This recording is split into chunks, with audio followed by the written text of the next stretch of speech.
नमस्कार, आदाब। Crime petrol dial 100 में आप सबका स्वागत है। प्यार, लगाव, देखभाल, संरक्षण, ये वो भावनाएं हैं जो किसी भी रिश्ते की नींव होती हैं। और परिवार वो जगह है जहां ये सारी आकांक्षाएं पूरी होती हैं। लेकिन क्या होता है जब ये मूलभूत जरूरतें पूरी नहीं हो पाती? रिश्तों में अपमान, स्वार्थ और लालच का वास हो जाता है और ऐसे में जुर्म अक्सर अपने पैर पसार लेता है।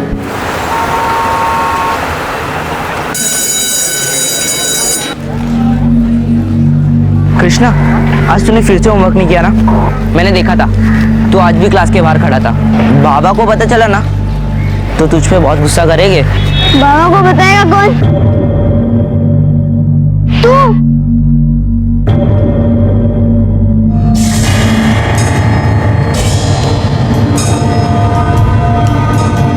कृष्णा, आज दूसरे गेट से चले। इसलिए मैं इसी गेट से जाऊंगा और मैं किसी डरता नहीं हूँ। और अगर डर के मारे तेरी पैंट गीली हो रही है तो तू जा। अरे सुन तो।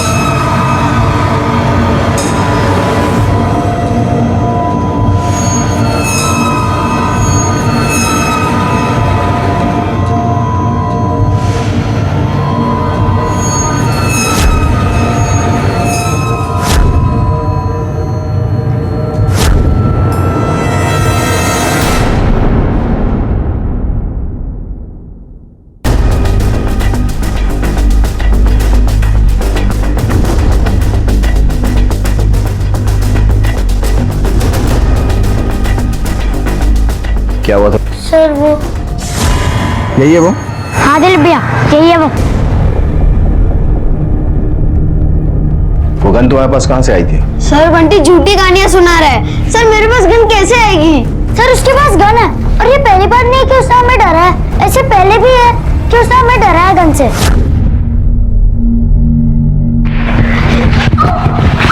करे देख के नहीं चल सकता। ट्यूबलाइट तो तेरी आंखों में भी है ना, तो तू नहीं देख सकता क्या बे? चल रे हट मेरे राज। तू मुझसे लड़ेगा? तू कहीं का दादा है क्या बे? क्या कर लेगा बे? मेरी तो बाबा मैं सच कह रहा हूँ, मेरे पास कोई गन नहीं है। बंटी झूठ बोल रहा है। अरे सारे क्लासरूम छान मारो, आसपास कहीं भी देखो, हो सकता है कहीं भी गन छुपा के रखा हो। चारों तरफ देखना, हर रूम में देखना।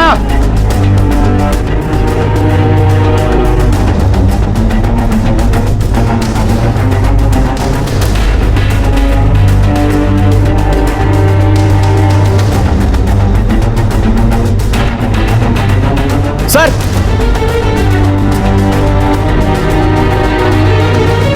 बुलेट? सर, इसका मतलब गन थी और उससे फायरिंग भी हुई है। और कुछ मिला? नहीं सर। कृष्णा के घर की तलाशी भी नहीं हुई।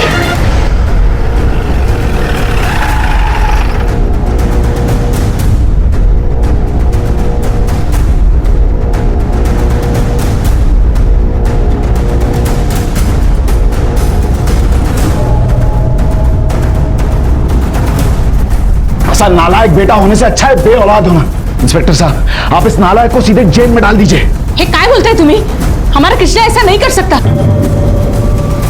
मैं अच्छी तरीके से जानता हूं कि ये क्या कर सकता है और क्या नहीं कर सकता। इसको तो मैं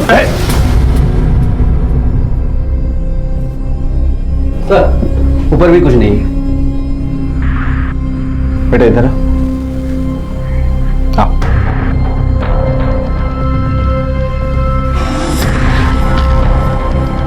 देखो, ये बात तो हमें पता है कि स्कूल में गन थी और उससे गोली भी चली थी, लेकिन तुम कोऑपरेट नहीं कर रहे हो। डरो मत कृष्णा, बताओ सच क्या है।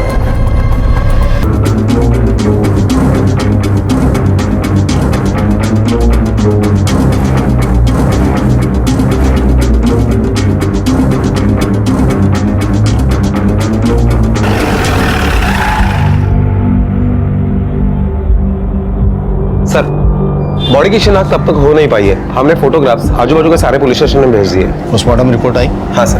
Ballistic report? वो भी है सर। सर, पोस्टमार्टम रिपोर्ट के मुताबिक मौत 15 दिन पहले गोली लगने की वजह से हुई है। और सर, .32 बोर के रिवॉल्वर से गोली चलाई गई और ऐसी ही गोली हमें स्कूल में पेड़ के यहाँ मिली। और एक खास बात सर, बैलिस्टिक रिपोर्ट के मुताबिक दोनों गोलियां एक ही रिवॉल्वर से चलाई गई। कृष्णा जो कह रहा था क्या वो सच था या फिर वाकई उसके पास कोई गन थी? पुलिस के सामने अब यह सवाल था कि जंगल में मिली लाश और स्कूल में चली गोली का आपस में क्या संबंध था और इस पूरे वाकये का कृष्णा से क्या संबंध था? मिलो, पियो।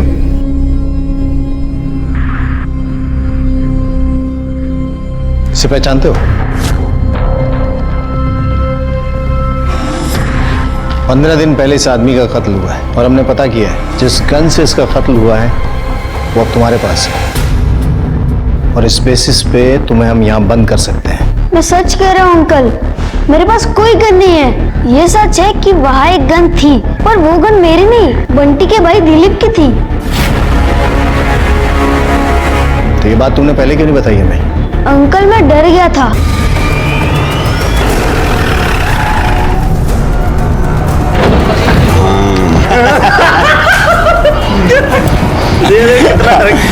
क्या हुआ सर? अरे हुआ क्या? सर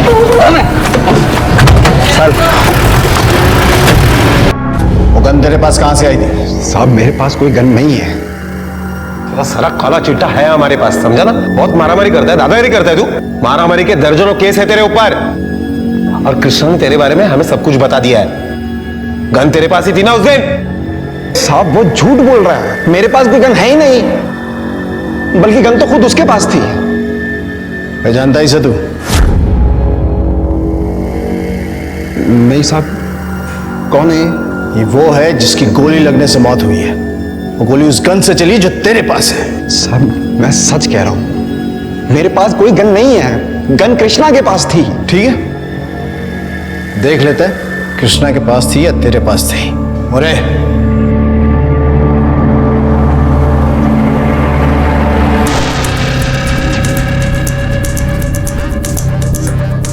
सर छोटे बच्चे की बातों में आके आप खामखा आपका समय बर्बाद कर रहे हैं सर। हमें क्या करना चाहिए और क्या नहीं, इसकी सलाह हमें आपसे नहीं चाहिए, समझे ना? उस लड़के पर तो उसके बाप को ही भरोसा नहीं है, फिर आप? भरोसे के लायक तो आपका बेटा चंदन भी नहीं है। उसका रिकॉर्ड कुछ खास नहीं है, दिन भर अड्डेबाजी करते रहता है और रात को लेट घर पर आता है। क्या जानते हैं आप आपके बेटे के बारे में? बेटा एक बात बताओ, वो गन किसके पास है? सर वो कृष्णा के पास है। सर ये गन टॉयलेट के फ्लश में से मिला।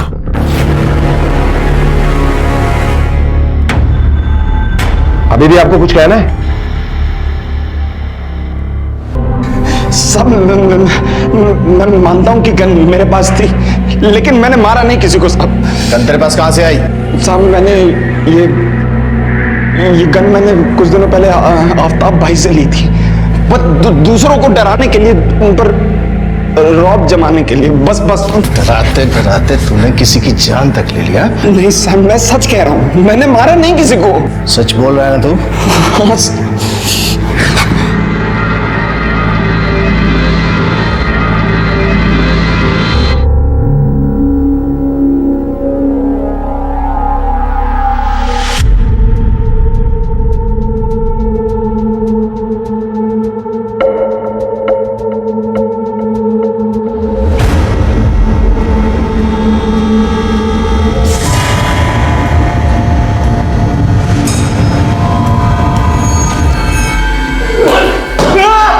हाँ, इलीगल गन सप्लाई करने का धंधा है ना तेरा?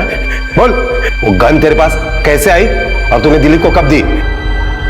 साहब मैं सच बोल रहा हूँ साहब, 4 दिन पहले वो गन मेरे पास आई थी, तभी वो गन मैंने दिलीप को लाकर दी थी। क्या है ना साहब, पुलिस का दबिश का डर था, इसीलिए। तू सच कह रहा है ना कि 4 दिन पहले ही तूने गन दी थी दिलीप को? अल्लाह का समझा, इस केस से मेरा कोई लेना देना नहीं, मैं सच बोल रहा हूँ साहब। मोरे इस पे इलीगल आर्म्स सप्लाई का केस बनाओ।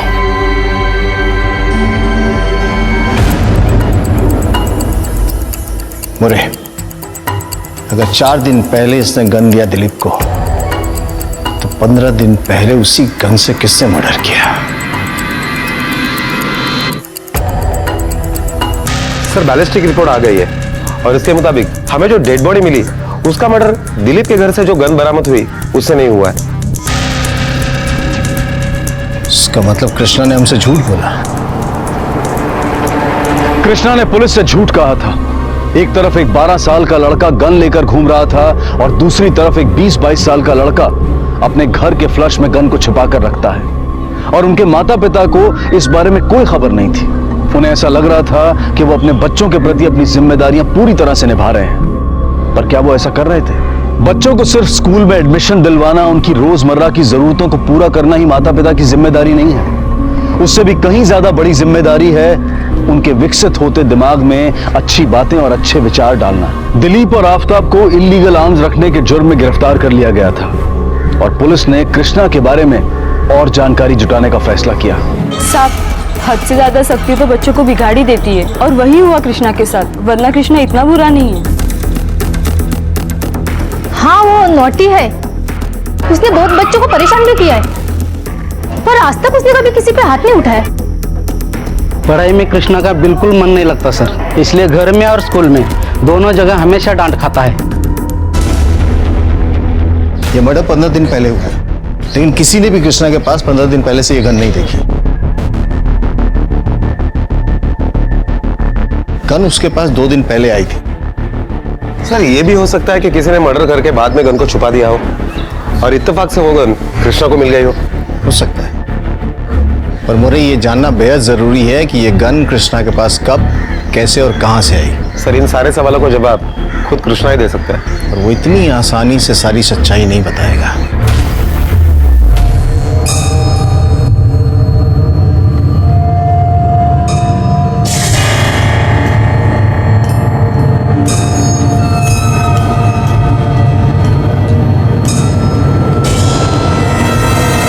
सर, मैं खुद इस नालायक से बहुत परेशान हूं। मुझे तो अब इस पर रत्ती भर भरोसा नहीं रहा। क्या पता इस गन से उसने किसी को।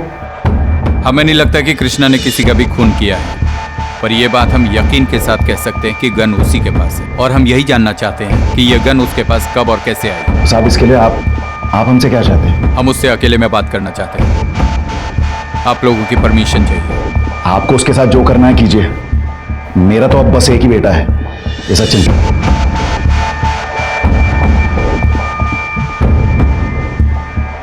बेटा, तुम्हारे छोटे भाई को सबसे ज्यादा कौन सी चीज पसंद है? लो बेटा, लो। अरे ले लो, तुम्हारी फेवरेट है ना? हाँ, मैं यहाँ रोज आता हूँ कुल्फी खाने, पर कभी कभी पैसे नहीं होते हैं। अरे तुम्हारी ये प्रॉब्लम तो मैं सॉल्व कर सकता हूँ अगर तुम हमारी थोड़ी सी मदद कर दो तो। और मैं प्रॉमिस करता हूँ, और एक नहीं 2-2 कुल्फियां मिलेंगी रोज। खाओ। अच्छा, एक बात बताओ, अगर तुम्हारी उम्र का एक लड़का है और उसे गन मिलती है तो कहां मिली होगी? अरे डरो नहीं, तुम्हारे बारे में नहीं कह रहा हूं कि तुम्हारे पास गन है। यही कह रहा हूं कि अगर तुम्हारी उम्र का लड़का है, स्कूल जाता है, उसे गन मिलती है तो कहां मिली होगी? कहीं रास्ते में पड़ी होगी। पर कहीं भी मिली होगी मतलब कहां मिल सकती है? कहाँ से भी ना, मतलब नीचे से किधर गिरी होगी। अरे भाई, ऐसे कैसे कहीं किसी भी जगह मिल जाएगी? अरे वो इधर पड़ी होगी रास्ते पे। झूठ बोल रहे हो तुम। अरे सच्ची ऐसे पड़ा होगा किधर, तो फिर उसको मिल गया। नहीं नहीं, ऐसे यार तुम एकदम झूठ बोल रहे हो। अरे सच्ची, झूठ नहीं बोल रहा, ऐसे गिर गया होगा ना। ऐसे नहीं हो सकता। हाँ। ना, मुझे तो आज तक नहीं मिली। हाँ, तो सच्ची स्कूल के पीछे मिला होगा। थैंक्स। स्कूल के पीछे। मोरे, स्कूल के पीछे कृष्णा को गन मिलने का क्या कारण हो सकता है?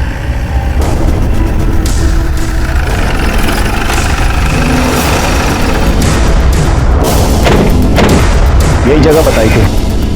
आसपास ठीक से ढूंढो।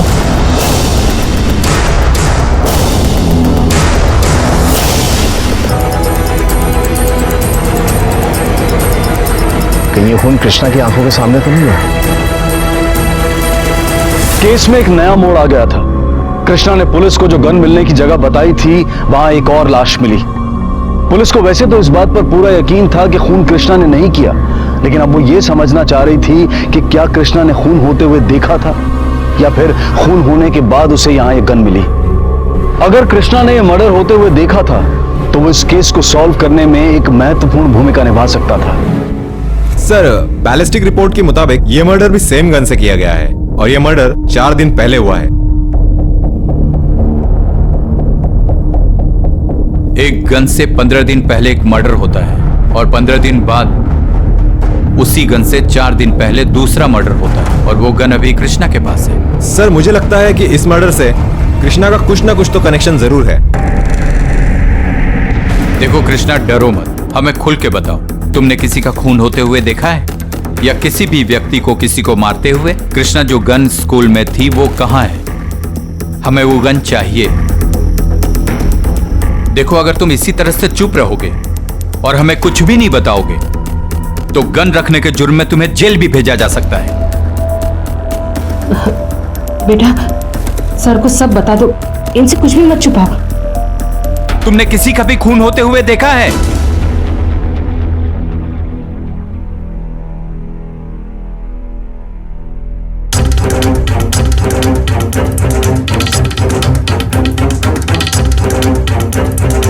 एक काम करो, यहां अपने आदमियों को तैनात करो जो 24 घंटा कृष्णा पर नजर रखे, गन को ठिकाने लगाने की कोशिश करेगा। बॉडी की शिनाख्त हुई? नहीं सर, लेकिन हम लोग कोशिश कर रहे हैं।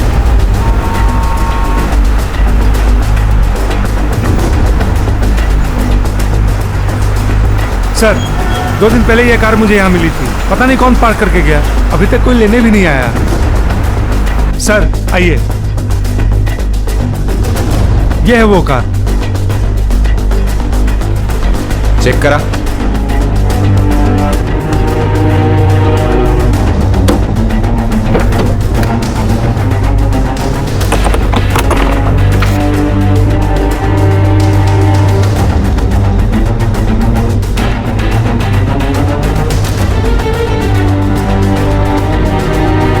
चंदन शर्मा। अमोरे, सर बॉडी आइडेंटिफाई हो चुकी है। हमें एक कार में ड्राइविंग लाइसेंस मिला है जिस पर चंदन शर्मा नाम लिखा हुआ है और वो चारकोप का रहने वाला है। हमें तुरंत उसके घर पहुंचना होगा। Okay sir.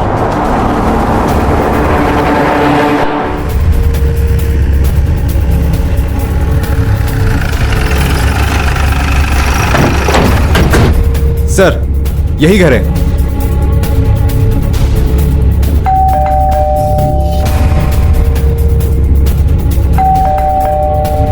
लगता है कोई नहीं है। पड़ोसी से पूछताछ करो। चंदन यहीं रहता है? हाँ साहब। अकेले रहता है या किसी के साथ? चंदन अपनी पत्नी शिवानी के साथ रहता है और पिछले कई दिनों से उनका आता पता नहीं है। लास्ट टाइम कब देखा था? और यही कोई 4-5 दिन पहले है।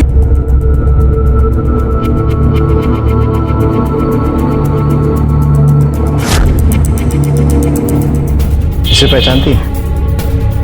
नहीं साहब, इसको कभी नहीं देखा। चाबी वाले को बुला।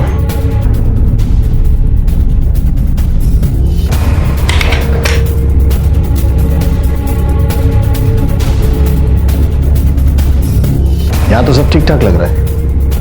ऐसा तो लग ही नहीं रहा है कोई स्ट्रगल हुआ है यहाँ। कोई झगड़े की भी निशानी नहीं लग रही। एक काम करो, सर्च करो पूरा। Okay sir.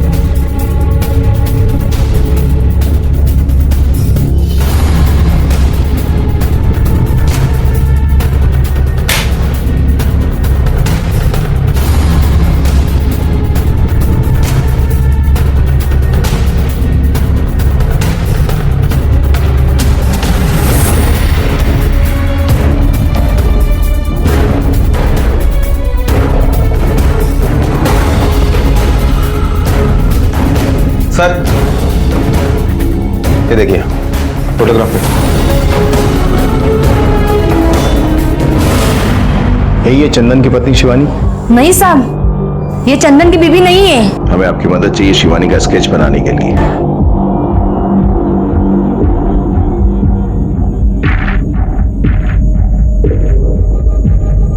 अगर ये चंदन की पत्नी नहीं है तो ये औरत कौन है जो चंदन के साथ दुल्हन के कपड़े में है? शिवानी जो चंदन की पत्नी बनके यहां रह रही वो कहां है?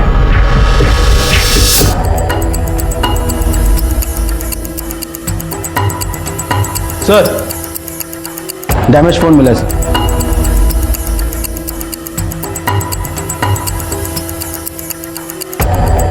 सर इसमें तो सिम कार्ड भी है। ये काम करो, सिम कार्ड को जांच के लिए भेजो और कॉल रिकॉर्ड्स निकलवाओ। Okay sir.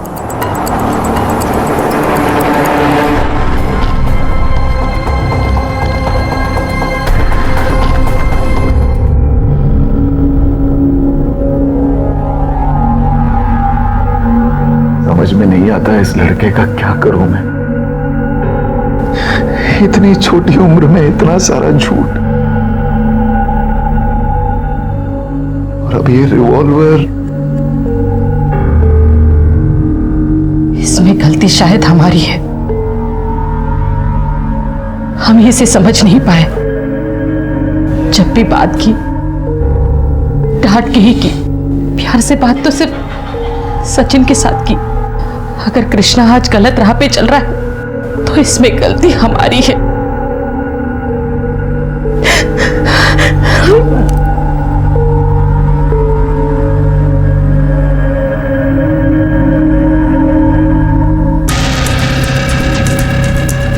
सर चंदन के घर पे जो हमें सिम कार्ड मिला था, ये उसके कॉल रिकॉर्ड्स है, और कुछ नंबर ऐसे मिले जिन पर बार बार फोन किया गया है। किसके नंबर सही है? सर एक तो अंतरा का नंबर है और दूसरा नंबर शिवानी का है,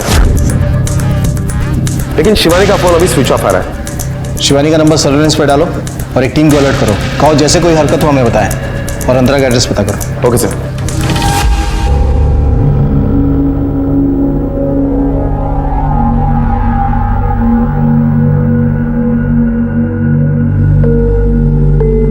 कृष्णा,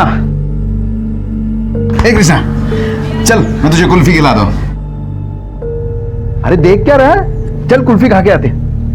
चल, तुझे कौन सा फ्लेवर अच्छा लगता है?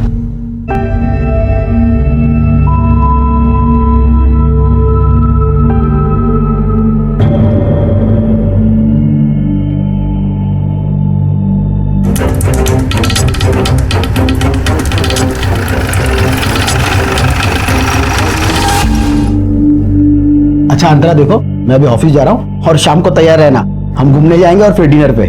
जी अच्छा।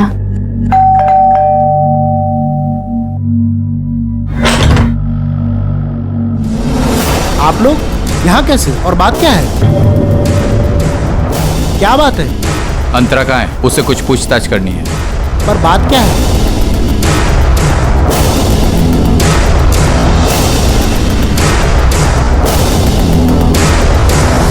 ये इसके पहले के कुछ पैसे बाकी थे ना? हाँ ये लीजिए। अब साहब पिछला हिसाब खत्म। और आगे से ये जब भी आए इसे कुल्फी दे देना। अब पैसे बाद में मुझसे लेना। ठीक है और हाँ, एक दिन में सिर्फ एक ही कुल्फी, उससे ज्यादा नहीं। हाँ, ये लो बेटा। अरे घे। हाँ अरे घे घे घे घे घे। अरे घे। शाबाश। हे बक कृष्णा, हम लोग तुमसे भी उतना ही प्यार करते हैं जितना सचिन से। हाँ बीच में तुम पर से थोड़ा ध्यान हट गया था, पर आगे से नहीं। अब से मैं तुम्हें खुद पढ़ाऊंगा। हाँ फिर तुम्हें सचिन से भी ज्यादा अच्छे नंबर मिलेंगे, हो ना? नहीं, आप मुझे नहीं पढ़ाओगे, क्योंकि आप मुझसे प्यार नहीं करते हो, सचिन से प्यार करते हो। और अपने आई को भी कहा था कि मेरा एक ही बेटा है सचिन, मुझे नहीं चाहिए ये कुल्फी। कृष्णा। चंदन शर्मा को जानती हैं आप? जी वो। देखिए, आप ऐसे किसी के भी घर में घुस के ऐसे पूछताछ नहीं कर सकते। जब तक यहाँ पूछताछ कर रहे हैं अच्छा है, पुलिस स्टेशन ले जाकर पूछताछ की तो आपको दिक्कत हो जाएगी। पुलिस को अपना काम करने दीजिए। आप चंदन शर्मा को जानती है या नहीं? जी हाँ, वो मेरे भाई हैं। तब तो ये भी जानती होंगी कि वो कहाँ है अभी। देखिए, अब हमारा उससे कोई लेना देना नहीं है। 6 महीने हो गए हमारी शादी को, लेकिन उस इंसान ने एक भी बार अपना मुंह नहीं दिखाया। हाँ, एक बार पैसों की जरूरत थी तो आ गया था, लेकिन ये सब बात अब हमें क्यों पूछ रहे हैं? क्योंकि चंदन को किसी ने मार दिया है।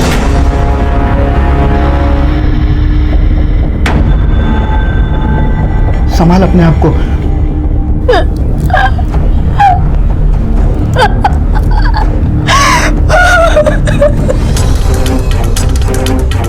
सर, ये औरत तो झूठ बोल रही है, क्योंकि फोटो के हिसाब से तो वो उसकी बीवी लग रही थी। एक काम करो, इस पर नजर रखो, अपना एक कांस्टेबल यहाँ तैनात करो सिविल में।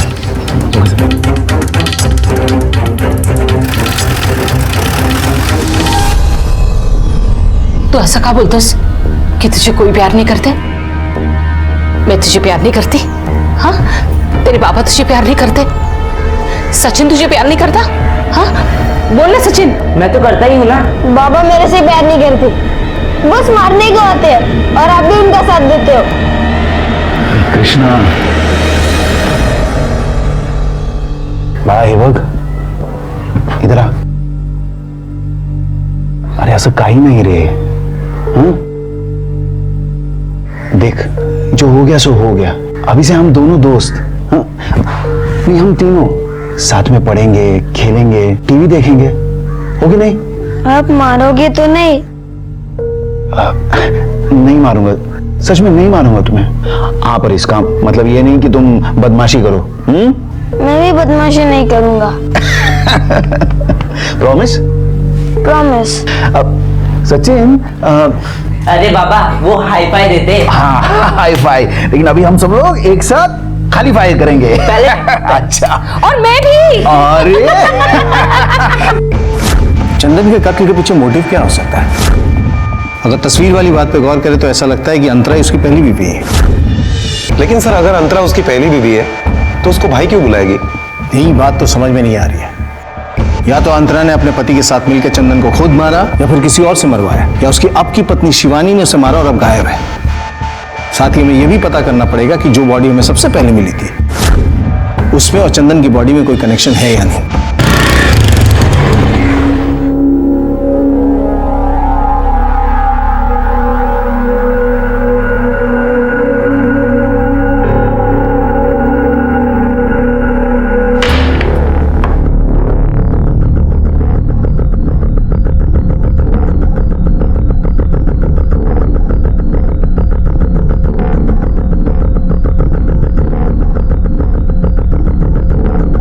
इसका मतलब मेरा शक सही था कि गन तुम्हारे पास थी. इनफैक्ट स्कूल के पीछे तुमने मर्डर होते हुए देखा था. कातिल ने गन फेंकी या गलती से गिर गई और तुमने उसे उठा लिया. हाँ? इधर बेटा. ले कृष्णा. खीर मुझे आना चाहिए. अपने खीर क्यों बनाई? ये खीर इसलिए बनी है क्योंकि ये सचिन की फेवरेट है, और ये उसके लिए इसलिए बनाई गई है क्योंकि ये क्लास में फर्स्ट आया है. तुम्हारी दोनों नहीं, सिर्फ पासिंग मार्क्स. चुपचाप खीर खाओ. मैं खीर नहीं खाऊंगा, मुझे हलवा चाहिए. कृष्णा अगली बार मैं बनाऊंगी. हाँ अभी खा लो. मैं नहीं खाऊंगा. कृष्णा. कृष्णा. पहचानते हो?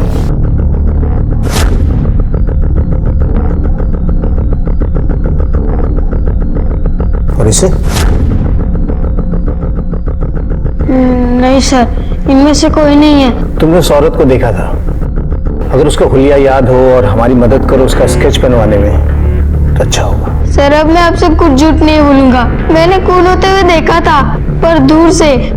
गोली चलने के बाद मैं डर गया था, इसलिए उस औरत का चेहरा मैं अच्छे से नहीं देख पाया. पर वो मेरे सामने आएगी तो मैं पहचान लूंगा सर. चूंकि तुम पुलिस की मदद कर रहे हो इसलिए कोर्ट से हम गुजारिश करेंगे कि तुम्हें माफ कर दें. धन्यवाद सर. पुलिस को इस केस में कृष्णा से जो मदद की उम्मीद थी वो अब कम हो गई थी. क्राइम सीन देखने के बाद भी कृष्णा कातिल को पहचानने में नाकाम रहा था. पुलिस की चुनौतियां बढ़ गई थी लेकिन उनकी तहकीकात पूरे जोर शोर से जारी थी. कृष्णा तूने तो कहा था कि तूने उस कातिल का चेहरा नहीं देखा है. अरे देखा था पर इतने अच्छे से नहीं. देख कृष्णा तो इस बार भी झूठ नहीं बोल रहा है ना. बाबू मैं सच में पुलिस की मदद करना चाहता हूँ, पर मुझे पहली बार किसी से तो इम्पोर्टेंस मिली है. माँ बाबा भी बदल गए हैं, मैं बस यही चाहता था. पर अपने माँ बाबा के दिमाग में तो कुछ डाल मत देना प्लीज. सर शिवानी का फोन ऑन हुआ है लेकिन उसने नया सिम कार्ड लिया है. हमने सर्विस प्रोवाइडर कंपनी से उसका एड्रेस निकलवाया है सर. Very good. बोले यही वो एक इंपॉर्टेंट कड़ी है जिससे हमें यह पता चल सकता है कि शिवानी ने अपने हस्बैंड को मारा या किसी और की मदद से उसका कत्ल करवाया या उसे इस केस के बारे में कुछ और जानकारी है. सर जल्द से जल्द उसके ठिकाने तक पहुंचना पड़ेगा. चलो.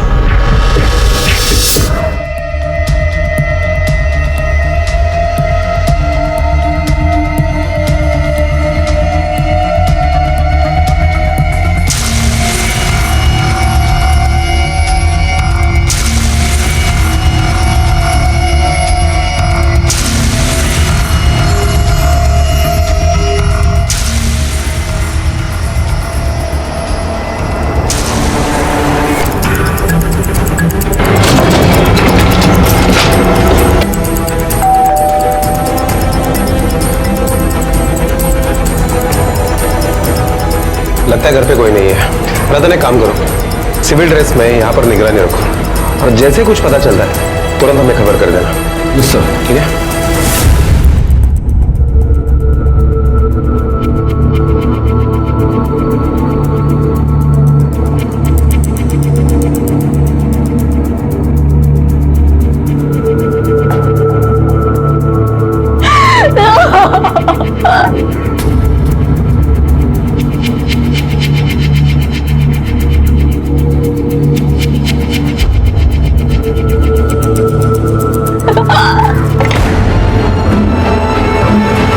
चंदन तुम्हारा भाई नहीं पति था? सच सच बताओ, चंदन से तुम्हारा क्या रिश्ता था? शिवानी का इन सब में क्या रोल था, बताओ।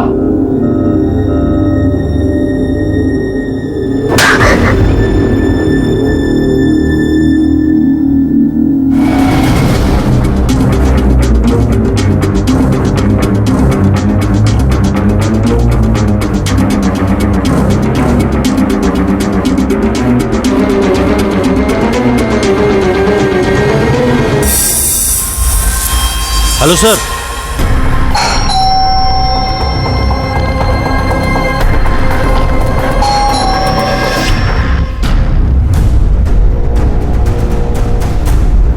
जी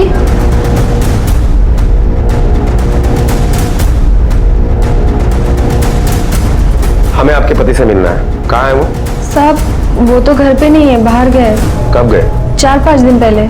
तुम तो अपने पति के साथ चारकोप में रहती थी ना, फिर यहाँ कब आई? और तुमने अपना फोन नंबर भी चेंज किया, क्यों? साहब, ये घर भी मेरा ही है और नंबर। आपने कहा कि आपके पति 4-5 दिन पहले बाहर गए, फिर ये कौन है जिसके 8 दिन पहले मौत हुई?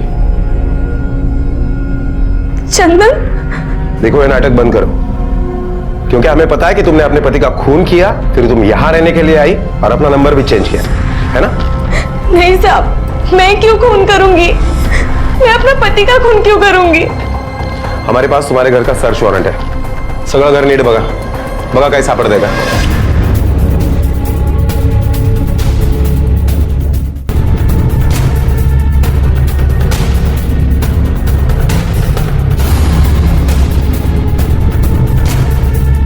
सर, ये कुछ फोटोग्राफ्स नहीं।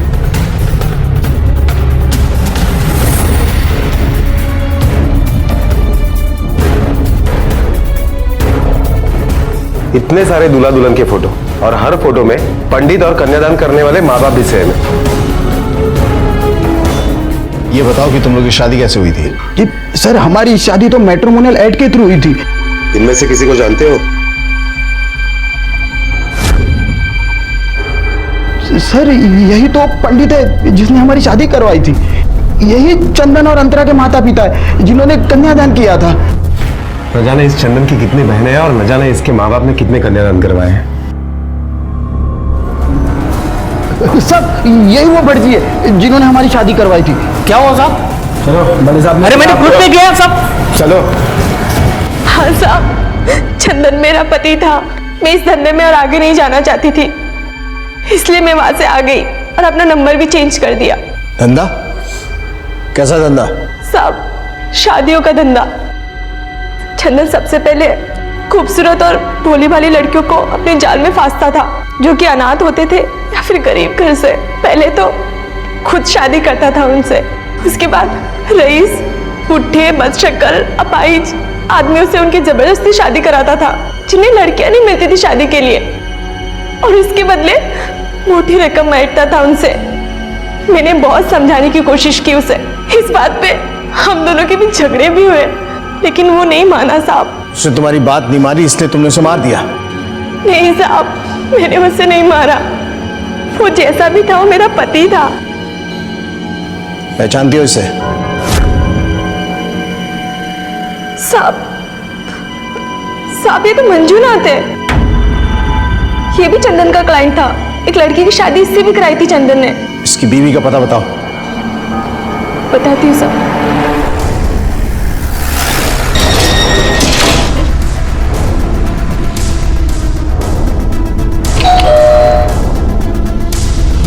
जी? मुंबई पुलिस।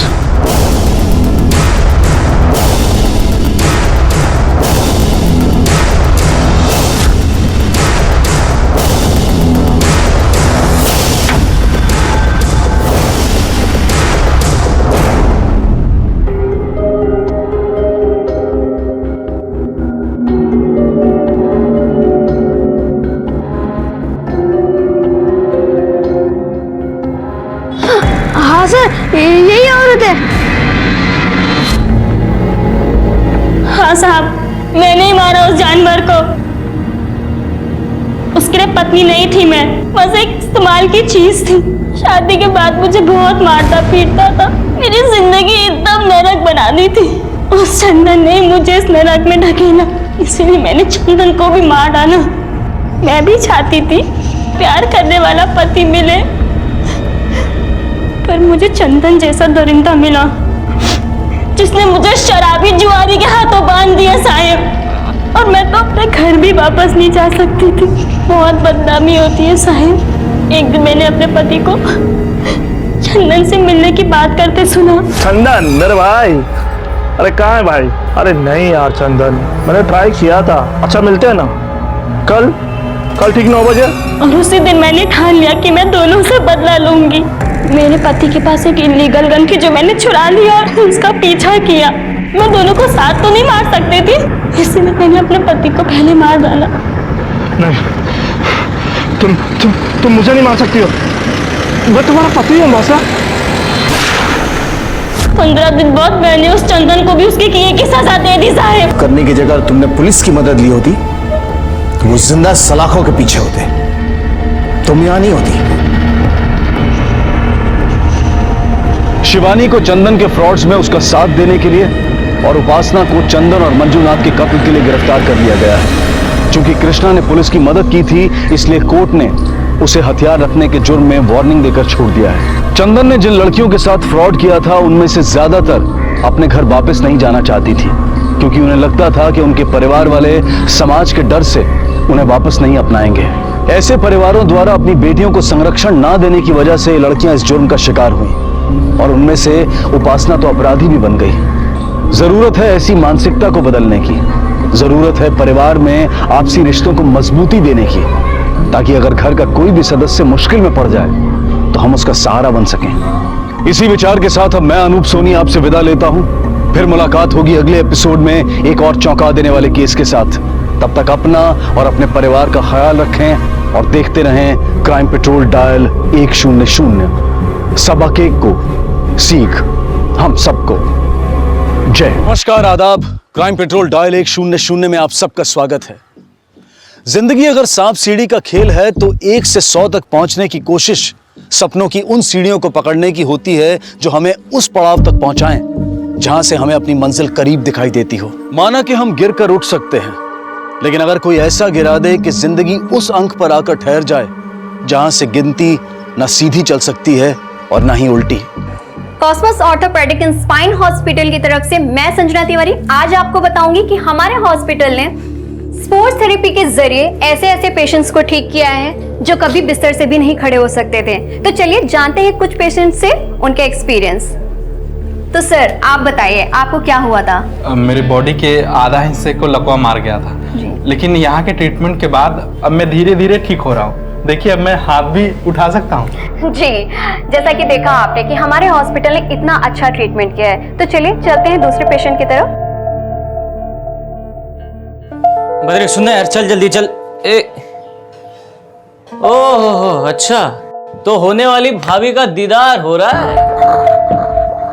देखना सफेद शर्ट और चुटिया बना के कितनी प्यारी लग रही है। खूब जोड़ी जमने वाली है। पति बॉडी बिल्डर और बीवी स्पोर्ट्स थेरेपिस्ट।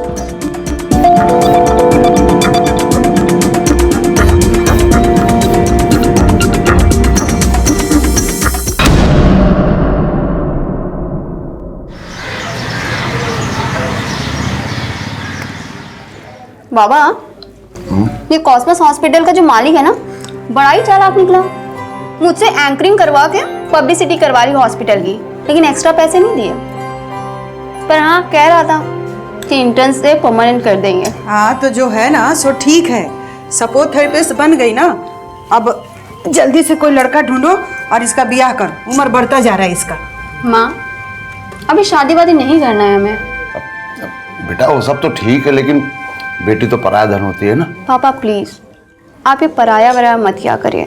मैं सिर्फ और सिर्फ आप दोनों की हूँ। और पापा मैं तो ये सोच रही हूँ कि मैं फॉरेन जाके ना कॉलेज में पढ़ाई करूँ और यहाँ आके इतना पैसा कमाऊंगी ना कि बस आप लोगों को इस चौली से सीधा आलिशान फ्लैट पे।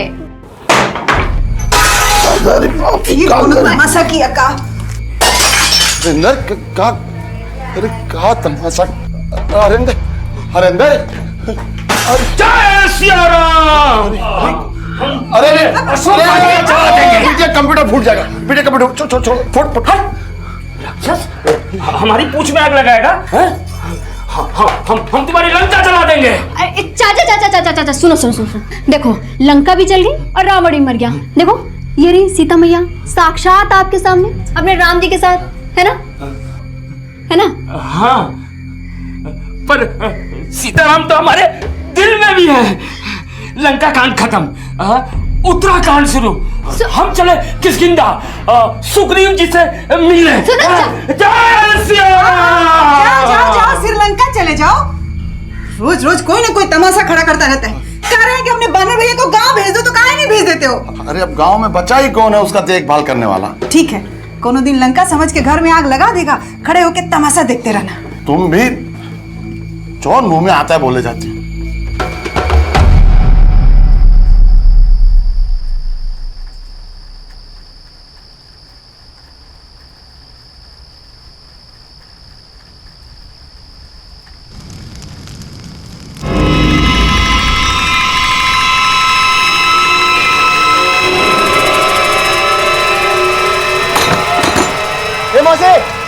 मोसे, इतना रात को दरवाजा क्या खटखटा रहा है? ऊपर देखना, वो क्या हुआ ऊपर? अरे मौसी तेरे घर में आग लगी है। हाँ, अरे ऊपर मौसी। ऊपर संजना, अरे बाप रे, इतना धुआं निकल रहा है।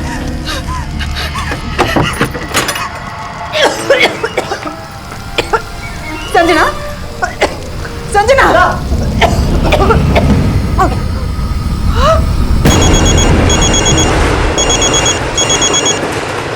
हेलो, जल्दी से। कहाँ है तू? कहाँ हो गया हमारी? जल्दी आ। अरे तेरे घर में आग लगी है, संजना जल गई है। कहाँ? संजना,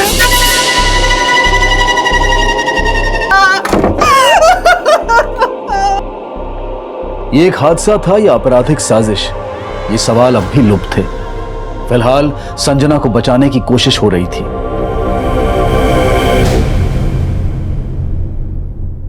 लेकिन कोशिश नाकाम साबित हुई और यह सिर्फ एक जिंदगी का अंत नहीं था, बल्कि उन सपनों का भी अंत था जो देखे भले ही संजना ने थे, लेकिन जिन्हें पूरा करने के लिए एक पिता ने अपना सब कुछ दांव पर लगा दिया था।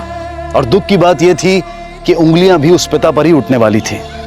आखिर क्या था यह केस? सर, संजना को जब यहाँ लाया गया था वो ऑलरेडी डेड थी।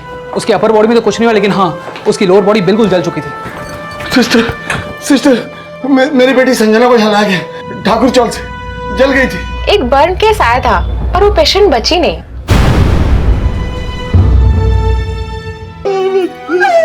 बचाओ मेरी बेटी को, इसके मौत के जिम्मेदार तुम हो। तुम्हारी वजह से हुआ सब। कैसे बाप हो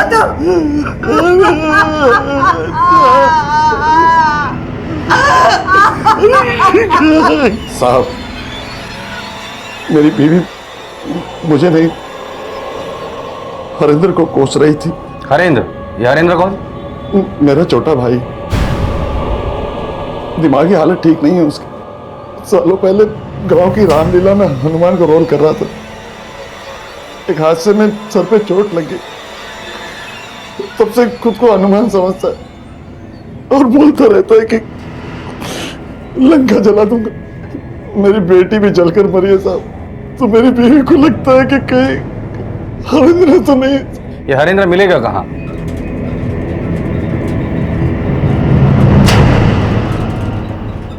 सर, संजना की माँ और पड़ोसी तो बोल रहे हैं कि हादसे के वक्त संजना का चाचा हरेंद्र वहां था ही नहीं। जादव, सबसे पहले हम लोग क्राइम स्पॉट पे चलते, उसके बाद पता करते कि जब ये हादसा हुआ तो संजना का चाचा हरेंद्र था कहाँ। सर,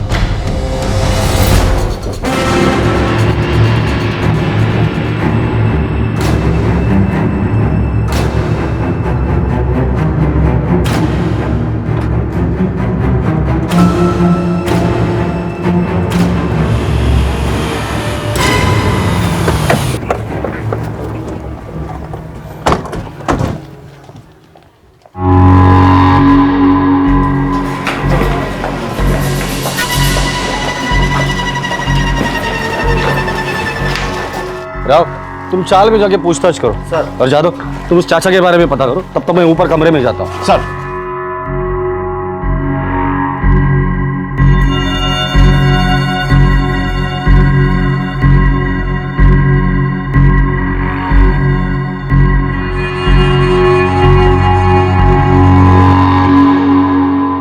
संजना का चाचा वापस नहीं आया तो गया कहाँ? दिमाग कम है साहब उसका, इधर उधर कहीं होगा साहब। फोटो दीजिए उसका। ओए कौन है बे तू? क्या कर रहा था? ओए बाहर बाहर बाहर। लंका लंका जला दूंगा। अरे लंका क्या जलाएगा? बाहर पहले, अंदर लंका है क्या? क्या कर रहा था अंदर? हाँ है कौन तू? हनुमान पवन पुत्र हनुमान। हनुमान है तू? हाँ अंदर क्या कर रहा था बता। जय श्री राम। जब आग लगी तब आप रिक्शा चला रहे थे और आप नीचे सोई हुई थी, तो आपको कैसे पता चला कि ऊपर आग लगी है? हम गहरी नींद में सो रहे थे, बद्री आया, दरवाजा खड़खड़ाया, उसी ने बताया तो पता चला। अरे मौसी तेरे घर में आग लगी है। कहा? बद्री ने बताया? तो संजना यहाँ सोती थी? सोती तो यही थी सर, पर जब हम आए तो यहाँ पड़ी हुई थी। हॉस्पिटल के डॉक्टर ने हमें बताया कि जब आप लोग संजना को हॉस्पिटल लेके गए थे तो उसके बदन पे कपड़े नहीं थे। माफ कीजिए, पर आप लोग जब कमरे के अंदर आए थे तब संजना के बदन पर कपड़े थे? ये कमरा संजना का है या संजना के चाचा का? साहब ये कमरा संजना का ही है, उसका चाचा तो नीचे सोता था, पर कभी भी उठ के बाहर चला जाता था, रात रात भर यहाँ वहां रहता था। साहब ये काम जरूर उस बद्री का है, वो अच्छा लड़का नहीं है साहब। ये शायद सही कह रहे हैं सर, हमको भी हैरानी हो रहा है कि जब उसका घर पास के गली में था तो 3-3 बजे रात तक हमारे घर के सामने क्या करता था कि कल रात को उसको धुआं दिखाई दे गया।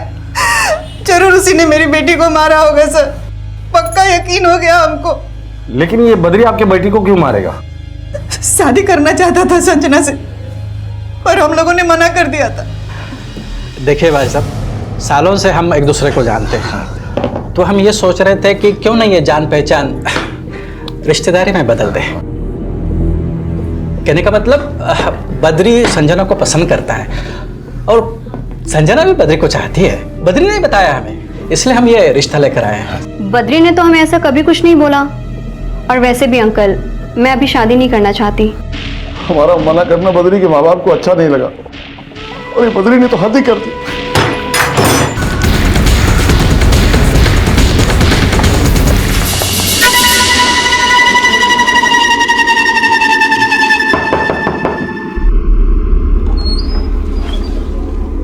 जी बद्री कहाँ है? तो आग के बारे में संजना की माँ को तूने बताया? हाँ साहब, मैंने ही बताया था, लेकिन साहब जैसा आप सोच रहे हैं ना वैसा मैंने कुछ नहीं किया है।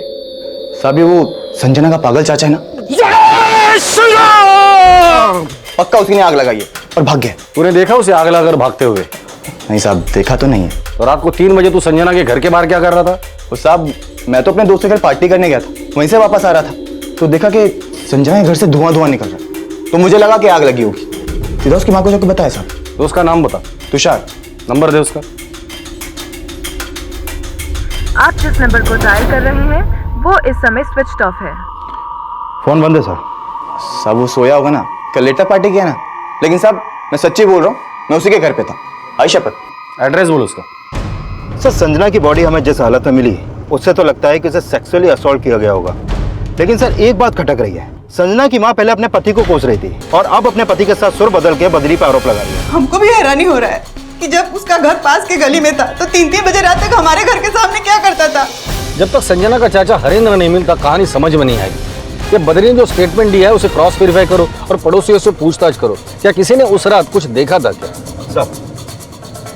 संजना के चाचा का गायब होना उन्हें प्राइम सस्पेक्ट तो बना रहा था, लेकिन संजना के पिता संजना को खोने के बाद क्या वाकई अपने भाई को बचाने की कोशिश कर रहे थे?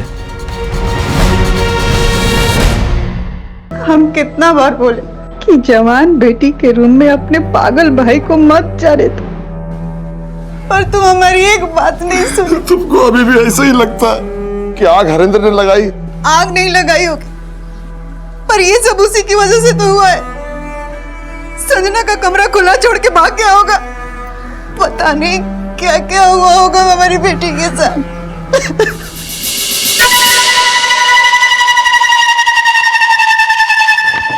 सर, यह संजना की पोस्टमार्टम रिपोर्ट। इस रिपोर्ट के मुताबिक उसकी मौत जलने से नहीं बल्कि उसको गला घोंट के मारा गया है। हत्या का समय रात 2 से 3 बजे के बीच, लेकिन सब मरने के बाद उसके बेजान शरीर से रेप भी किया गया है। क्या मरने के बाद उसके साथ रेप किया गया? Yes sir. अब समझ में आया कि संजना के लोअर बॉडी को क्यों जलाया गया था। मुजरिम नहीं चाहता था कि उसके डीएनए सैंपल के जरिए हम उसको आइडेंटिफाई कर सके। जादव, ये जो कोई भी है, ये आस पड़ोस या पहचान वाला ही है, जिसे डर था कि डीएनए सैंपल के जरिए हम उसे पकड़ सकते हैं, इसलिए उसने संजना के लोअर बॉडी को जलाया। संजना के चाचा को कुछ पता चला? अभी तक तो नहीं, लेकिन सब पोस्टमार्टम रिपोर्ट से जो सामने आया है उससे तो लगता है कि यह किसी दिमाग वाले का काम है। लेकिन संजना की चाचा की दिमागी हालत तो खराब है। जादव, जब तक हम लोग उसे नहीं मिलते संजना के चाचा की दिमागी हालत खराब है, ये हमारे लिए सुनी सुनाई बात है। और मान लो उसने कुछ नहीं किया तो फिर गायब क्यों हो गया वो?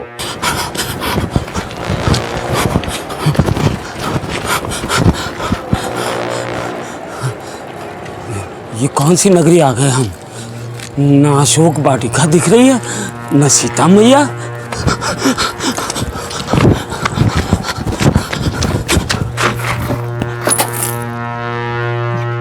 बाप रे, बड़ी बड़ी मूछें। तो जरूर राक्षस होगा। ये तू खा लेगा? सूक्ष्म रूप धारण करता हूं। जय श्री राम।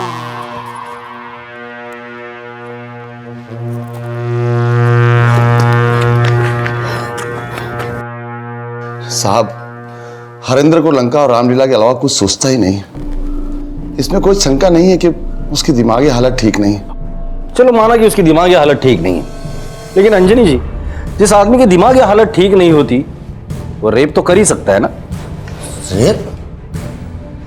क्या कह रहे हैं आप? जी हाँ, संजना का रेप हुआ था, वो भी उसके मरने के बाद। अब डेड बॉडी के साथ रेप या तो कोई वहशी आदमी कर सकता है या फिर कोई पागल।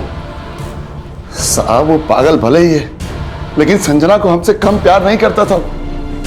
खुद को हनुमान जी का अवतार समझता है, और आप सोच रहे हैं कि उसने ऐसा घिनौना नीच हरकत किया? वैशी तो बदरी भी हो सकता है।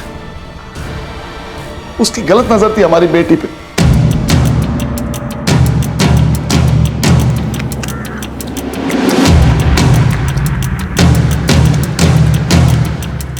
सीता मैया?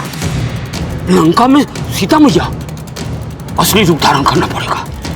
जय श्री राम।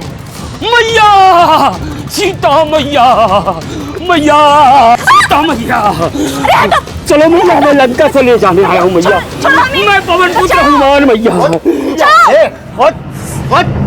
मेरे घर में माँ बहन नहीं क्या? औरत को चलता है? पवन पुत्र हनुमान। जय श्री राम। सर, जिस रात संजना का मर्डर हुआ बद्री तुषार के साथ था जरूर, लेकिन उसके घर में नहीं बल्कि चौल वाले एरिया में ही था। और जब मैंने चौल के लोगों से बद्री और तुषार के बारे में पूछताछ की तो पता चला कि ये दोनों अक्सर ड्रग्स लेते हैं, और कई बार चौल के पीछे वाले मंदिर के पास इन लोगों को ड्रग्स लेते हुए देखा भी गया है। नजर रखो इन पर, और जब ड्रग्स लेते हो तभी उठाना, फिर तबीयत से पूछताछ करते हैं। सर,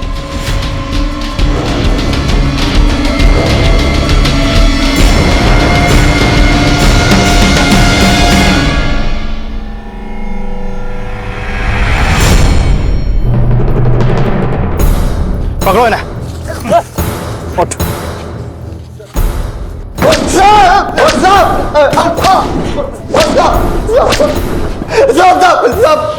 सब मानता है मैं ड्रग्स लेता हूँ, लेकिन संजना को मैंने नहीं मारा साहब। अरे सिर्फ मारा ही नहीं, मारने के बाद उसका रेप भी किया है।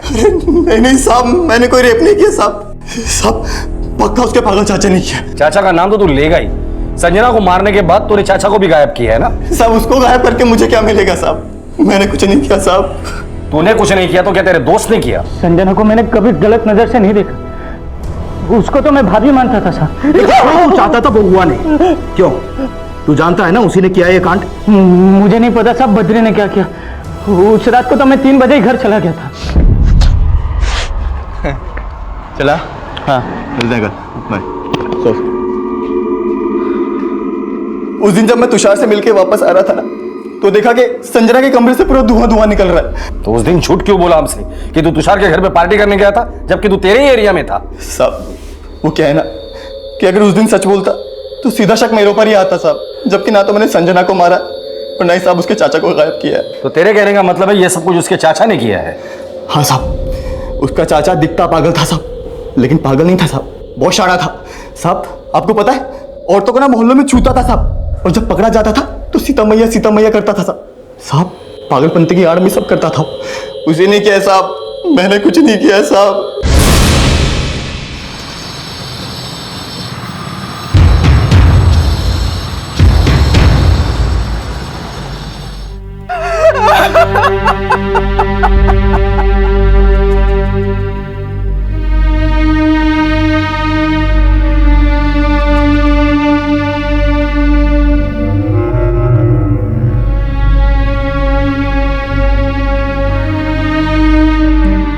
सर, हरेंद्र की एक इन्फॉर्मेशन मिली है, वसई में उसे एक औरत को छेड़ते हुए देखा गया था, लेकिन वहां से भाग गया। मतलब हरेंद्र को किसी ने गायब नहीं किया, ये खुद भागा है।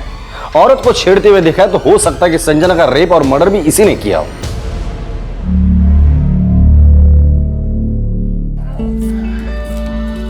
ए बिटिया, पापा, माँ, पापा आ गए।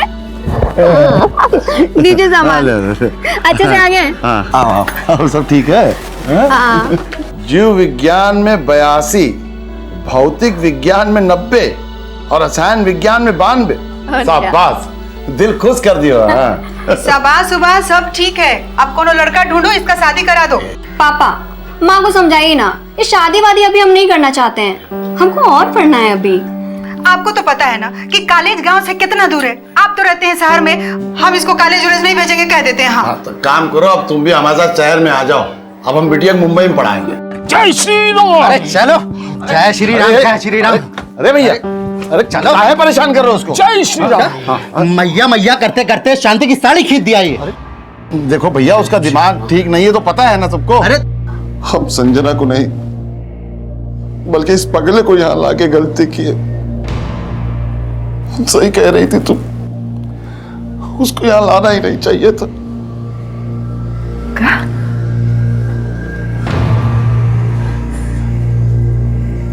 मतलब हरिंदर ने ये सब? अरे हरिंदर ने कुछ नहीं किया है, जो कुछ किया है वो बद्री नहीं किया है। लेकिन जब तक ये पगला गायब रहेगा, पुलिस बद्री में सख्ती नहीं दिखाएगी और भाई हमारी बात पे विश्वास करेगी। संजना के चाचा से जुड़ी जानकारी मिलने के बाद पुलिस अब भी उन्हें संजना के रेप और मर्डर का सस्पेक्ट मानकर ढूंढ रही थी। वहीं ये संभावनाएं भी खंगाली जा रही थी कि कहीं इस अपराध में संजना से जुड़े किसी और शख्स का तो हाथ नहीं। और पूछताछ की इस कड़ी में संजना को लेकर कई अलग नजरिए भी सामने आए।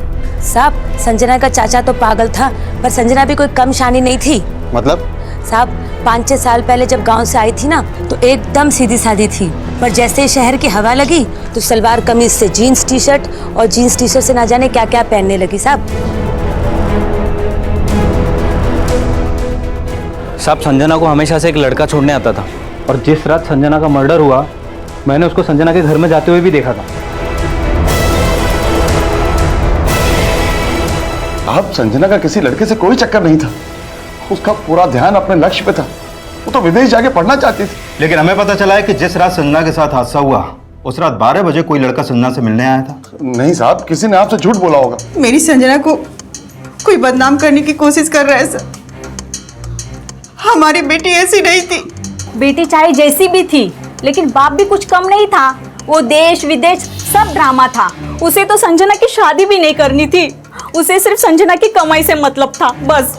Cosmos orthopaedic and spine hospital की तरफ से मैं संजना तिवारी आज आपको बताऊंगी कि हमारे हॉस्पिटल ने स्पोर्ट्स थेरेपी के जरिए ऐसे ऐसे पेशेंट्स को ठीक किया है जो कभी बिस्तर से भी नहीं खड़े हो सकते थे। सर, संजना ने 1.5 साल पहले इस क्लिनिक में एज एन इंटर्न ज्वाइन किया था और अभी 3 महीने पहले ही वो परमानेंट हुई थी। सर, इस वीडियो के बाद से वो काफी पेशेंट्स को फ्रीलांस विजिट भी देने लगी थी। संजना के इस प्रोफेशन से उसके मर्डर और रेप का क्या कनेक्शन है? हो सकता है सर, क्योंकि संजना प्रोफेशनली स्पोर्ट्स थेरेपिस्ट थी और उसके कई सारे पर्सनल क्लाइंट्स भी थे और उनसे टच में रहने के लिए वो उनको कॉल भी करती थी। संजना के कॉल रिकॉर्ड के मुताबिक उसके फोन से रोजाना 30-30, 40-40 कॉल होती थी। उसमें से एक नंबर ये रोहन नाम के लड़के का भी है। ये संजना और रोहन के बीच में काफी बातचीत होती थी और जिस रात संजना का मर्डर हुआ, रोहन का फोन रात 12 बजे संजना के घर वाले एरिया में ही एक्टिव था और उस रात उसे संजना के घर जाते हुए भी देखा गया था। इसका मतलब हो सकता है ये रोहन उसका क्लाइंट हो या कुछ और। उठाकर लेकर आओ इस रोहन को। सर, मैं संजना का कलीग मैं भी उसके साथ हॉस्पिटल में स्पोर्ट्स थेरेपी की प्रैक्टिस करता था, वही हमारी दोस्ती है। सिर्फ दोस्ती थी या हम दोनों शादी करना चाहते थे। ऐसे कैसे हो सकता है? संजना के घर वाले तुम्हारे बारे में कुछ जानते ही नहीं। हाँ सर, उसने अपने घर वालों को कुछ नहीं बताया था, लेकिन सर उसने मुझसे वादा किया था शादी का। जिस तरह संजना का मर्डर हुआ था तुम मिले थे उसे? हाँ सर, वो अपनी घड़ी हॉस्पिटल में ही भूल गई थी, वही देने गया था। सिर्फ घड़ी देने के लिए रात के 12 बजे उसके घर पर गया था तू? एक्चुअली घड़ी तो सिर्फ एक बहाना था उससे मिलने का, लेकिन सर मेरी कोई गलत नियत नहीं थी सर, मैं तो सिर्फ 10 मिनट में वापस आ गया था। चलो माना कि 10 मिनट में तुम निकल गए, लेकिन जब तुम वहां गए थे क्या संजना के चाचा को वहां देखा था? सर जब मैं आया था तब तो सर नहीं देखा था, लेकिन हाँ सर जब मैं जा रहा था तो वो अपने रूम से निकल के संजना के रूम की तरफ जा रहे थे। उसके बाद तुम कहां गए थे? सर मैं तो सर अपने घर गया सर, आप पूछ लीजिए। सर रोहन रात 1 बजे अपने घर मलाड पहुंच गया था, मैंने उसकी बिल्डिंग की सीसीटीवी चेक की। सर संजना के फादर अंजनी की एक इन्फॉर्मेशन मिली है। 6 महीने पहले एक कुसुम सावंत नाम की औरत ने अंजनी पर रेप का एलिगेशन लगाया था। रेप का? हाँ सर। ये औरत कहाँ रहती है? सर उसी चौल में जहाँ पे अंजनी रहता है, लेकिन सर उस केस में अंजनी को क्लीन चिट मिल गई थी। रोहन ने हमें बताया कि संजना उससे शादी करना चाहती थी, लेकिन ये बात संजना के घर वालों को पता नहीं थी। हम दोनों शादी करना चाहते थे। बद्री की मां ने हमें बताया कि संजना का बाप उसकी शादी ही नहीं करना चाहता था, क्योंकि उसकी नजर संजना के पैसों पर थी। कुसुम ने ऐसे ही उस पर रेप का आरोप नहीं लगाया होगा। साहब आप हमको कहाँ समझ रहे? हम अपनी बेटी के साथ बाप है हम उसके, और आप हम पे इतना गंदा आरोप लगा रहे। आरोप नहीं लगा रहे, सिर्फ शक जता रहे हैं। संजना हमारा स्वाभिमान थी, हमारी जिंदगी की आशा थी, वो हम इतनी घिनौनी हरकत करेंगे उसके साथ?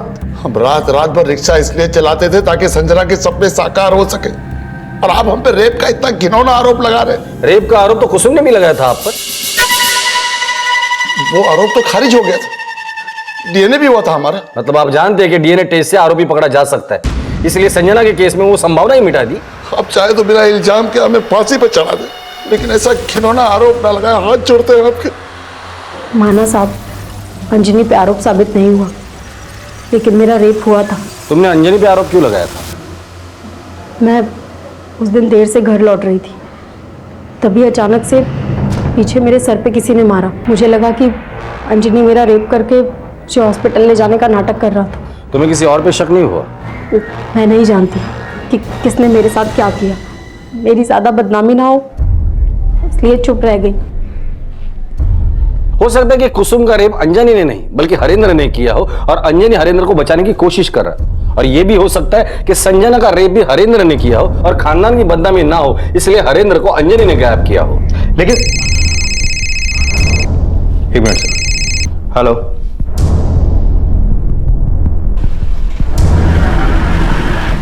रोक रोक, गाड़ी रोक, पकड़। राक्षस, राक्षस, जय श्री राम।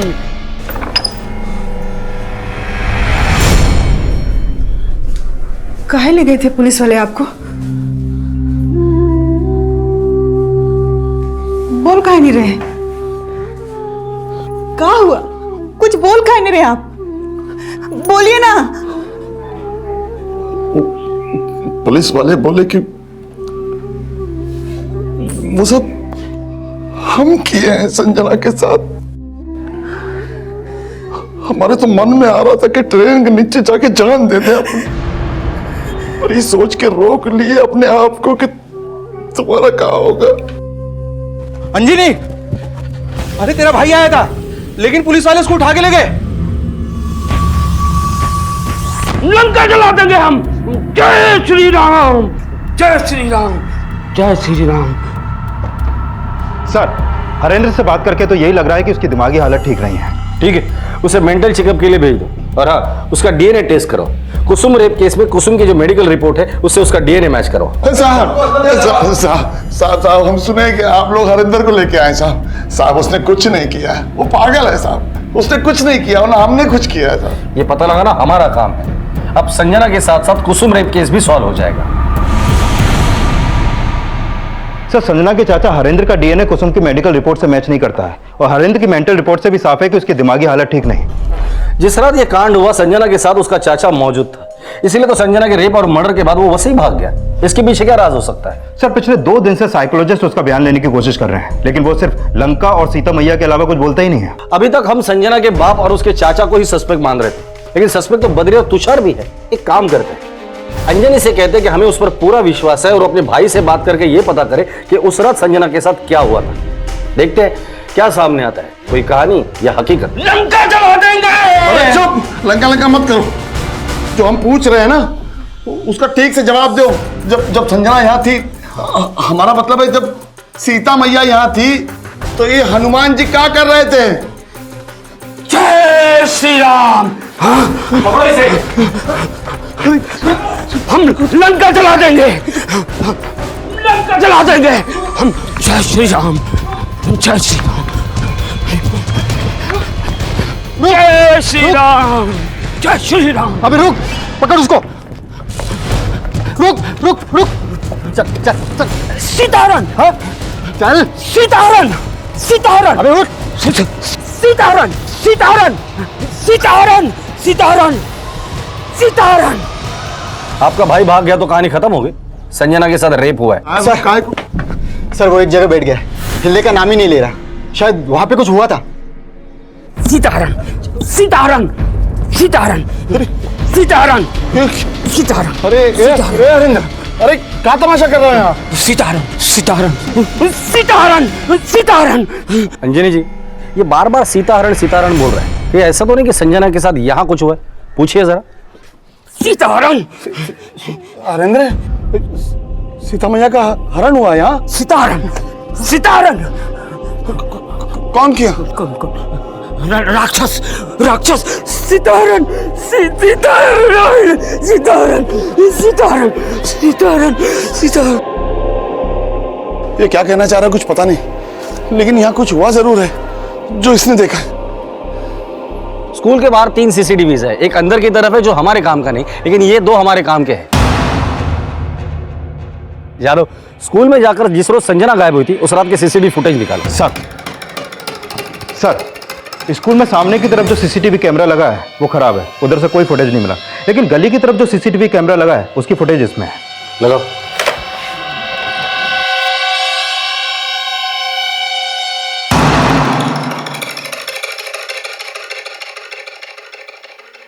साहब ये संजना नहीं है साहब। तो कौन है फिर ये?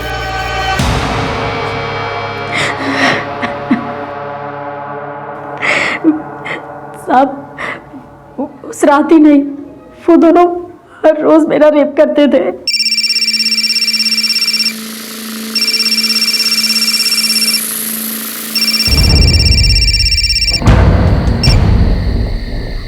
हेलो, स्कूल के पीछे वाली गली में आ। भद्री, मेरे से नहीं हो पाएगा ये। जब बद्री और तुषार तुम्हारा रेप करते थे तो तुमने अंजनी का नाम क्यों लिया था? उन्होंने मुझे मजबूर कर दिया था साहब। कैसी मजबूरी? बद्री ने मेरा वीडियो बना लिया था।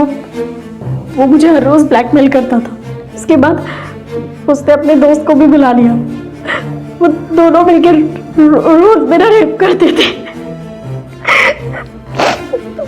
उन दोनों के कहने पे ही मैंने अंजनी पे झूठा आरोप लगाया, क्योंकि बद्री संजना से बदला लेना चाहता था। ये साफ हो चुका था कि कुसुम बद्री और तुषार के शोषण का शिकार हो रही थी, लेकिन बद्री और तुषार इस बात से साफ इनकार कर रहे थे कि उन्होंने संजना का बलात्कार या हत्या की थी। तो फिर संजना किसके अपराध का शिकार हुई थी? सर बद्री और तुषार दोनों में से कोई भी मानने को तैयार नहीं है कि उन्होंने संजना का मर्डर और रेप किया है। जादव, सीसीटीवी फुटेज के हिसाब से तुषार और बद्री रात 2:55 तक वहीं पर थे। संजना के पोस्टमार्टम रिपोर्ट से पता चला कि संजना का मर्डर रात को 2 और 3 के बीच हुआ है। संजना की मां ने भी यही बताया था कि रात को 3 बजे बद्री ने उन्हें उठाया था। बद्री आया, दरवाजा खड़खड़ाया, उसी ने बताया तो पता चला। इसका मतलब ये मर्डर तुषार और बद्री ने नहीं किया। उस रात संजना से मिलने रोहन आया था, जिसके बारे में घर वालों को पता ही नहीं। तो हो सकता है कि संजना की जिंदगी में और भी कोई होगा जिसके बारे में घर वालों को पता ही नहीं होगा। ये संजना के कॉल रिकॉर्ड दोबारा से स्कैन करो। सर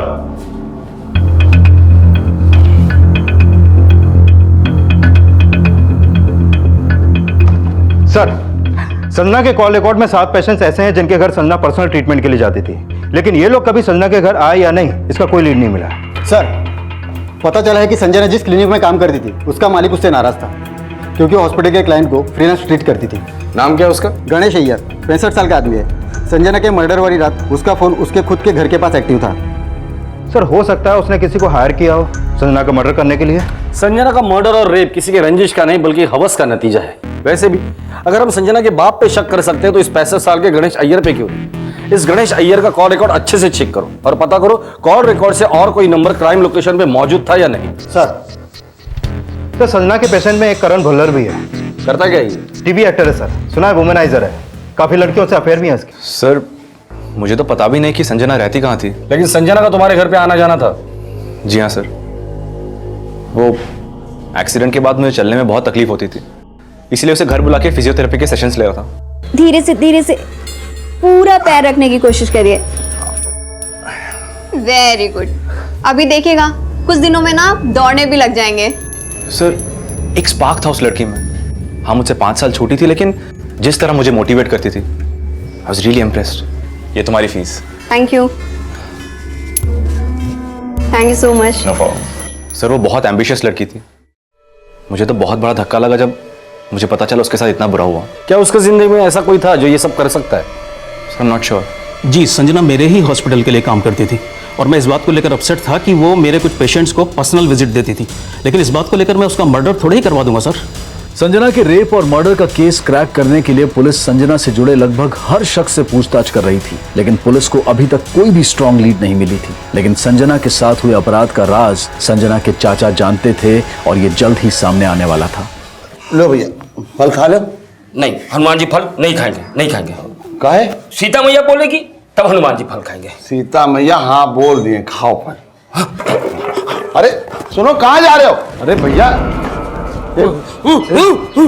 बाबू कहाँ? सीता दहन, सीता दहन, सीता दहन, सीता दहन, सीता दहन। साहब, जिस तरह से हरिंदर उसको देख के सीता दहन कह रहा था, इससे तो लगता है कि सौमिक ने ही संजना के साथ कुछ किया है। कौन है ये सौमिक? साहब, वही हमारे घर के पास थोड़ी दूर पे रहता है, बद्री से भी उसका मिलना जुलना है। हाँ साहब, सौमिक भी हमारे साथ कभी कभी ड्रग्स लेता था। संजना को लेकर कभी सौमिक से बात हुई थी तुम्हारी? नहीं साहब, ऐसी तो कोई बात नहीं हुई। जिस दिन संजना का मर्डर हुआ था सौमिक मिला था तुमसे? हाँ साहब, उस दिन वो हमसे ड्रग्स मांगने आया था। सर, ये सौमिक है, इससे मैं पहले भी मिल चुका हूँ। तब इसने मुझे बताया था कि साहब, संजना को हमेशा से एक लड़का छोड़ने आता था और जिस दिन उसका मर्डर हुआ उसको मैंने देखा था बाइक से जाते हुए। रोहन संजना के घर पे रात को 12 बजे पहुंचा। ये इतनी रात को संजना के घर के बाहर क्या कर रहा था? इसका मतलब ये संजना को रोज ताड़ता होगा। उठाकर लेकर आओ इसे। मेरे को क्यों लाया यहाँ पे? मैंने क्या किया है साहब? क्या किया है तूने? संजना को मारा, उसका रेप किया, उसके बाद सबूत मिटाने के लिए उसे जला भी दे तूने। आपको कोई गलतफहमी हुई है साहब? मेरे को गलतफहमी?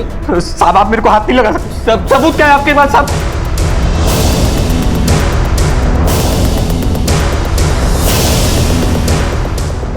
इतने आसानी से मुंह नहीं खोलेगा। जिस तरह संजना का मर्डर हुआ था, सौमिक की एक्टिविटी क्या थी ये पता करो। सर,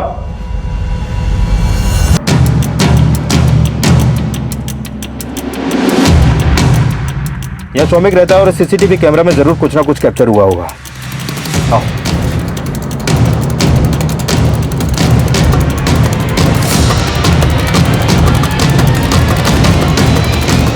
ये गया 2:50 रिवाइंड करो।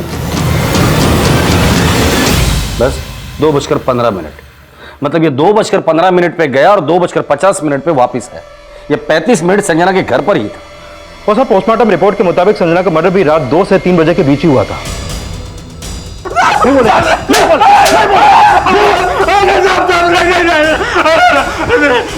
अब बोलेगा या और पीटेगा?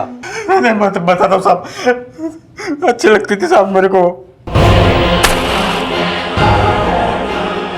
और फिर बॉडी जला दी ताकि लोगों को लगे कि उसके पागल चाचा ने मारा। वो हमेशा से लड़का जला दूंगा बोलता था।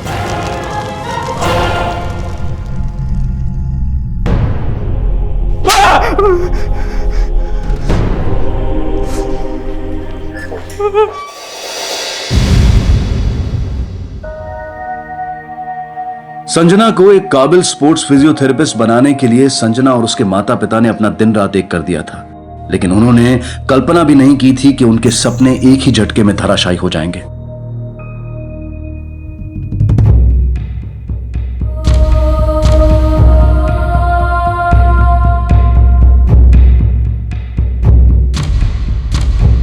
हम सभी सपने देखते हैं और उन्हें साकार करने के लिए संघर्ष भी करते हैं, लेकिन कभी कभी हमारी एक छोटी सी लापरवाही की हमें बहुत बड़ी कीमत चुकानी पड़ती है। सौमिक ने जो अपराध किया वो बेहद ही निंदनीय है और कतई माफी के काबिल नहीं है। लेकिन क्या संजना के माता पिता अपने आप को इस बात के लिए कभी माफ कर पाएंगे कि कहीं ना कहीं संजना उनकी लापरवाही का भी शिकार हुई? उन्होंने संजना के लिए सब कुछ किया, लेकिन उसकी सुरक्षा के प्रति वो बिल्कुल भी सजग नहीं थे। अब मैं अनूप सोनी आपसे विदा लेता हूं, फिर मुलाकात होगी अगले एपिसोड में एक और चौंका देने वाले केस के साथ। तब तक अपना और अपने परिवार का ख्याल रखें और देखते रहें क्राइम पेट्रोल डायल 100। सबक एक को सीख हम सबको। जय हिंद। इस तरह के और भी एपिसोड देखने के लिए हमारे चैनल को सब्सक्राइब करें और बेल आइकन दबाना ना भूलें।